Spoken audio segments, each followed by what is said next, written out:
Okay, everyone, it's depending where you are, 9 o'clock midday or 2 o'clock in the afternoon. Thank you all very much for dialing in.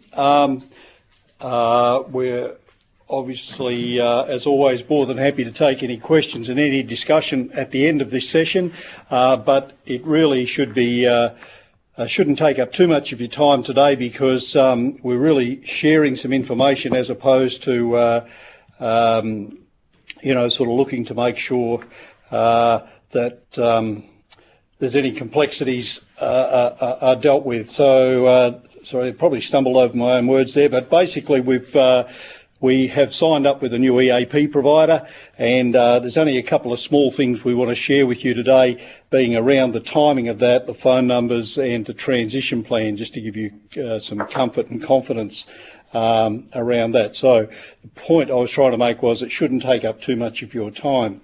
It sounds as though everyone has, but if you could put your phones on mute, please, just to contain background noise, that would be great.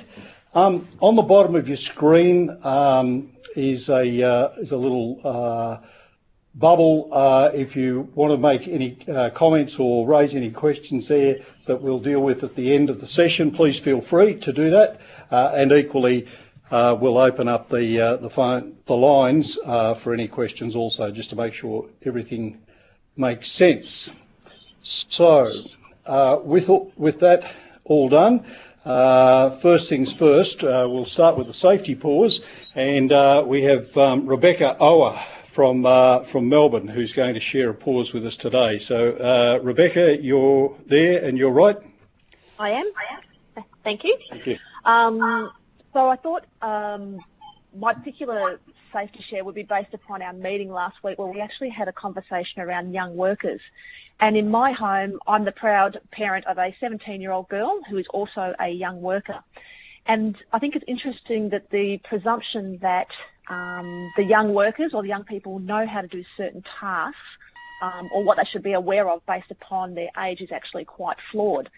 And how I came to this realisation was that being quite busy and having a number of kids, I actually asked my daughter to cook lunch for herself and my younger son, but I didn't oversee the task. Now, all she needed to do was use a sandwich press to make the lunch for herself and her brother, and she placed the appliance on the bench, which was very close to a cooktop, and she wasn't actually paying attention to the placement of the electrical cord. So as she pressed down the lid on the sandwich press, she actually unknowingly caught the electrical cord in the press, which cooked the cord and not the sandwich. At this stage, we had a quite significant electrical flash that came out of the appliance towards both the children, which in turn triggered the safety switch. So upon reflection, I think the key takeaway was about preparing the area to ensure that it wasn't cluttered, but also supervising to ensure that my daughter understood how to use the appliance safely. And fortunately, due to a working safety switch, no other damage was done and no one was injured. And we discarded the appliance. So I think one of the key takeaway messages is that a simple task with a simple daily appliance, if not used correctly, could cause significant harm. Thanks very much, Rebecca. Coupled with the fact that young people do learn at a different, in a different manner, as we discussed last week. Is that right? That's right. Okay, and just before we move on, thank you very much for that. Just before we move on, could you just share with people where you are and what you do in the business, please? Oh, so I'm the new regional HR manager, recently appointed, so I'm up to week 8, and I'm on the East Coast working for the maintenance division, and I report into Mark Rademacher. Thank you very much. All right. Sorry. The reason we're here is to talk about the fact that we've changed EAP providers, and the name that we need to get into the business, and like you to be sort of roll around in your head at the moment in order, it just rolls off your tongue, is we are going with a company called Converge. They're a Melbourne-based organisation, Australian company. What I mean by that is there are other Melbourne-based organisations, but they're globally owned. Converge is an Australian-based company. and we will be making the transition to these guys on April 9. In the first instance, what I'd like to do, we have Shereel Scott on the line, who is our relationship manager, and Shereel, I've asked Shereel just to take a couple of minutes to give us a bit of an oversight around Converge. And once again, if that prompts any questions, please jot them down, or we can talk about them at the end of the session. But Shereel, could you just share with the team a little bit about Converge, please? Sure. Thanks, Malcolm. Can you hear me okay? Yes, all good. Thank you. Okay. So, yes, my name's Shereel Scott. I'm the Client Relationship Manager for Program, and very excited to have won this new contract. So a bit about Converge. We've been around since the 1960s. We were actually one of the very first EAP providers in Australia. We are 24/7, 365. So if any employee needs to speak to a consultant at 2 o'clock in the morning, then they will speak to a consultant at 2 o'clock in the morning. We're very much very responsive. We think of ourselves as a very responsive company, and we only use quality professionals. We don't use any consultants that have less than 5 years experience in the field. We have all sorts of things like an app.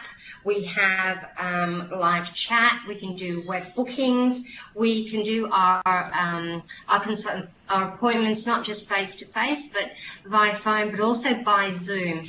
We choose to use Zoom. It's very similar to Skype, but it's encrypted and it's much more secure. And it's the only software we're allowed to use that's approved by APRA, which is the psychological body that our consultants are registered with. Any questions so far?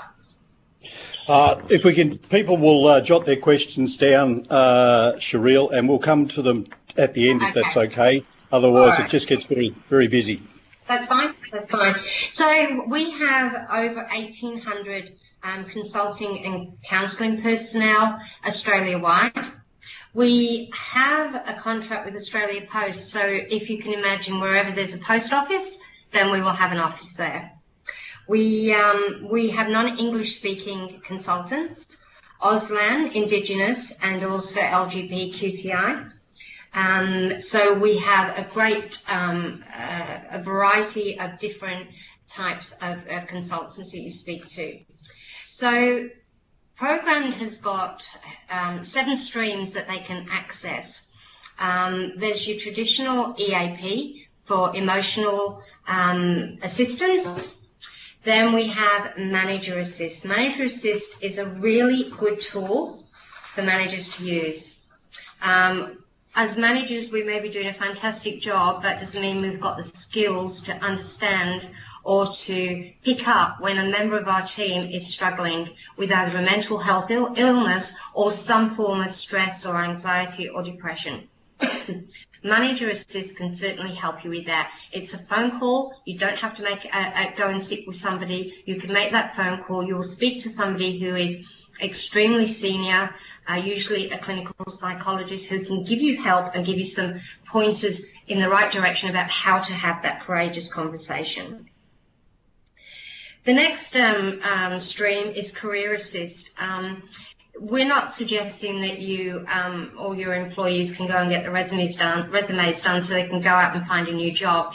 A lot of companies these days are encouraging their staff to be career ready, and that's why we have Career Assist, so that when an opportunity does arise within the company, you're already ready to apply for that role.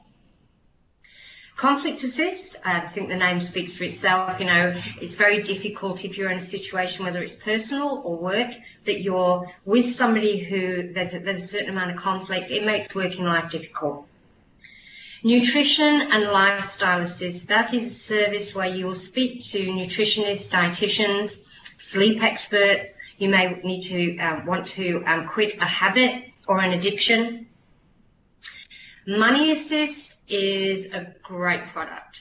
We're not financial planners, but with Money Assist, so many people these days live from pay cycle to pay cycle. They don't know how to budget.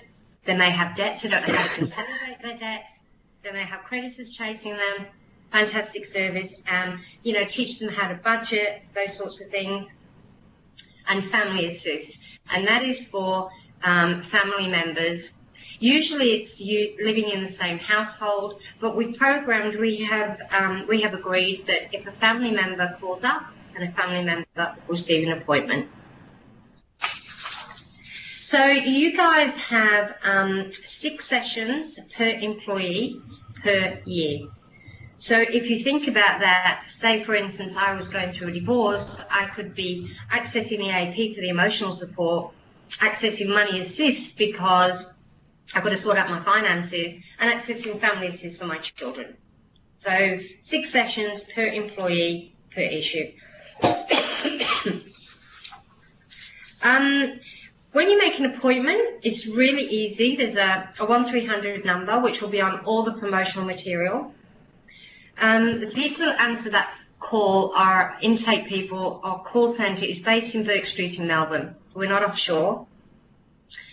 They will need to know some information, your name and who you work for. And Malcolm and I have already worked on your org chart to make sure that we have the acronyms and the abbreviations for all your different divisions so there's no confusion.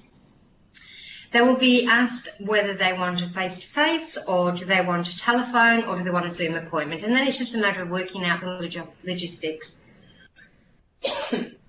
If you want a phone or Zoom, usually it's within 24 hours.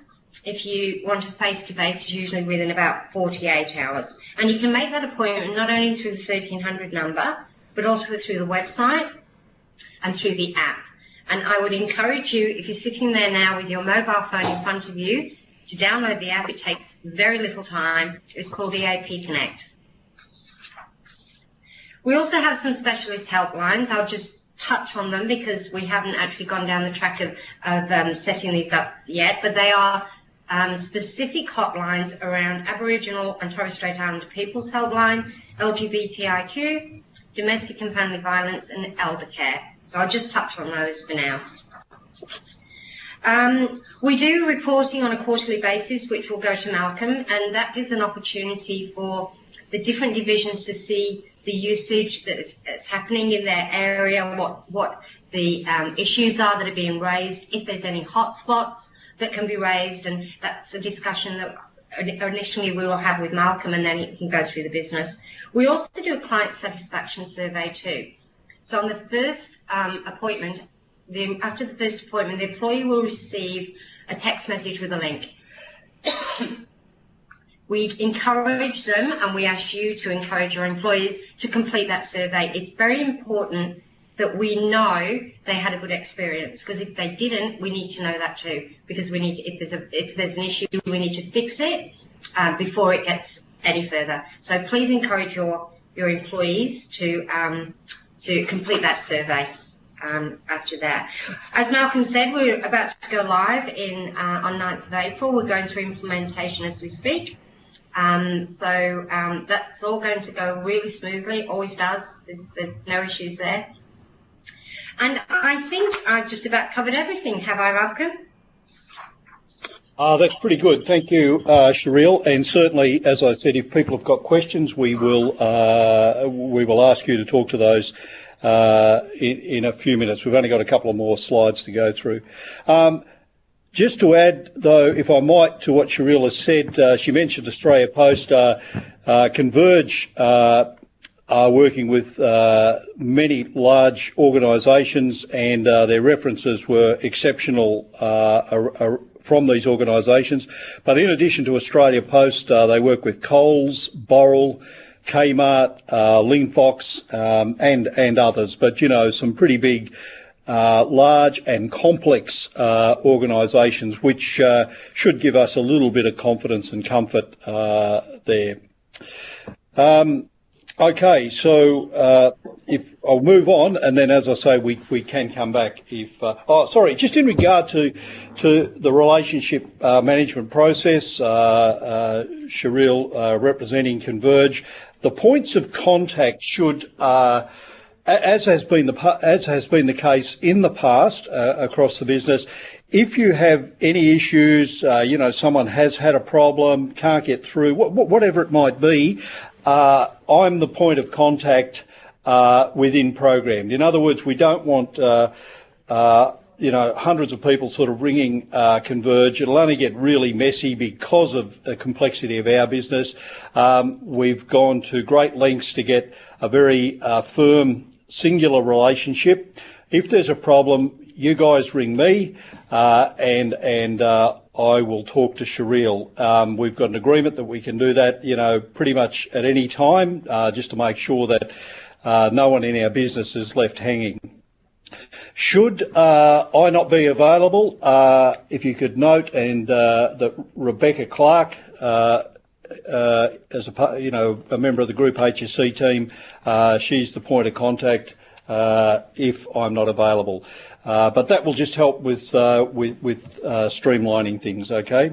So, because in that context, I would talk to Shereel directly rather than sort of making your way through the call centre.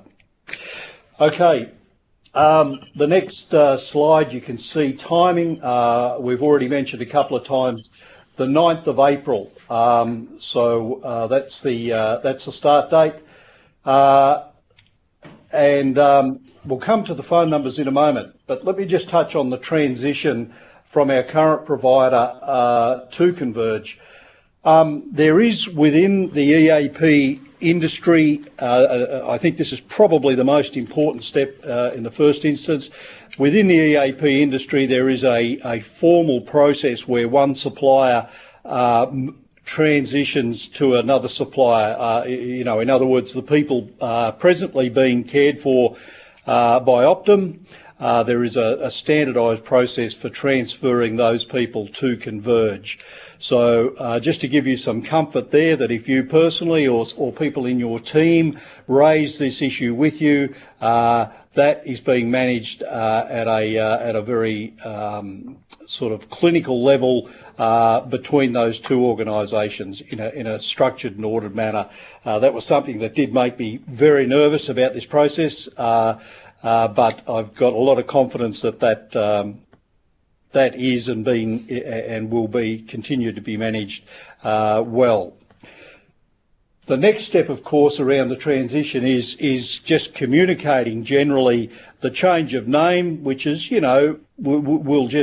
that'll get absorbed into the business fairly quickly. But of course, the most important thing is the change of phone number, which was another kind of big hurdle in my head. Just we'd spent so much time over recent years getting our number out, and that's the next big step. There's a couple of ways we're going to do that. I'm going to share with you in a moment the number. It'll come up on the screen, but there will be lots of material starting to be shared fairly soon with you guys, being posters. So if you can replace the current posters with these new ones, there'll be a suite of them come out by way of email, so mass distribution, which can then be printed. And then there's a couple of hard ones that are coming to us here in Burswood, of which we will then mail out. We've worked with the safety leaders, and the plan is that they will go to state managers, and then for you to on-share those into your local business. There's also business cards which will come out, and also fridge magnets, of which we will distribute over the next short while. So all of those things are happening now. They're all being sort of printed and prepared, and you will get those fairly quickly. Certainly the electronic ones will get out probably first, and then the others will follow. Please, next slide. So the phone numbers, there you go. So these, of course, will be on, at the risk of stating the bleeding obvious, these will be on all the posters, the cards, the magnets and the like. If you could at least note these now, and we should be right. But it's probably the most important step in this case is if as a group we could start to remove the old posters, the old number. Now, I'm sure I have spoken to Optum, and as a part of this transition plan, they, as a courtesy, pass on the new details. But people ring EAP at a very, very vulnerable and highly stressed time. The last thing they want, even something as simple as that could be difficult to deal with, at those times. So it's in our interest to try and get rid of those numbers as quickly as we can. As the fridge magnets arrive, for example, ask people to take them off their fridges at home and, replace them with the new ones and, those sorts of things. We've taken the opportunity also to co-brand. So there's obviously Converge and the number and all of those sorts of things, but off on one side of the page will be programmed. We're proud of the fact that we make this available to our people, all of those sorts of things. So we have made our logo, we will make our logo present on there, and, just so as there is that strong association that this is truly a programmed offering, and people should have some confidence around that. So the numbers now for the New Zealand team on the call. Converge, just like Optum, deal with a partner in New Zealand, and they have the most extraordinary coverage in New Zealand. Look, I actually didn't add them up, but there's got to be over 60 or 70 counsellors available in New Zealand. It is a very, very dense population of counsellors available in New Zealand. So this is a partner they've worked with for many years, so I guess in New Zealand the phone won't be answered as Converge, it will be answered as a company called Vitae, but they work very, very close, and to our employees it'll just be transparent. There is, aside from that name, there won't be any other issues. They will have exactly the same information on their screens once they identify as a programmed employee, and the process will, run quite transparently for the person making the call. Okay, these slides, as always, will be made available. So if you wanted to run that slide off just to make a start before the posters arrive, probably worthwhile. And folks, that's about it. So I'm happy now to take any questions. There doesn't seem to have been any that have come up on the screen, are there? There are. Sorry. Will this service be available to short-term casual employees? The answer to that question is yes. Now this is purely an administrative point. You don't have to talk in detail to this into your business, but how it works is we pay a subscription for 5,000 people, our full-time workforce, our permanent employees. We pay a subscription for that. But any field employees or casuals who ring, the call centre will ask a question about that. Where do you work? I work for PSW. Are you in the office or are you a field employee? I'm a field employee. And that's as far as it goes. But what happens then is we will get an invoice for that. So in other words, a fee for service for casuals come field employees. There's no need to communicate that into the business. That's all set up administratively. That's a decision we've made as to how we would engage with Converge. And if you just think about the maths, 5,000 people or 25,000 people, it's just probably not something it's not something we could afford if we paid that in the subscription. So it's a fee for service. Excellent. Sounds like a good transition plan. Thank you very much. Anyone else, particularly with Shereel? Any other questions for clarity, comfort? Okay. All right, everyone. Well, thank you very much. If you do have any questions, direct them to myself or Rebecca. That's Rebecca Clark, who I'm sure you all have seen her name, and we will respond to that. Thank you, everyone, for your time. Take care. Thank you.